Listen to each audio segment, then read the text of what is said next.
ama tununue uoga? Yani nilimwona hata ikikora guani.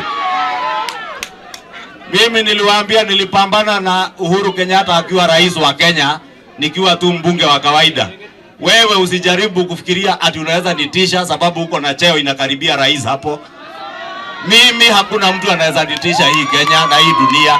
Niliwaambia naogopa Mwenyezi Mungu peke yake, uji moto na umeme peke yake. Pasiwe na mtu anafikiria ati atanitisha mimi.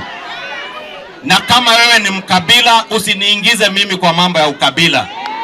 Kama wewe ni mtu wa kublackmail rais na serikali ya Kenya ili ujitajirishe wewe mwenyewe, ati ununue mahoteli kutoka hapa Nairobi mpaka Mount Kenya Nyeri, yote ununue mahoteli na pesa ya umma na ufikirie utaniuzia uoga, sio mimi. Lala, amka, utafute mwingine, sio Kimani Ichung'wah.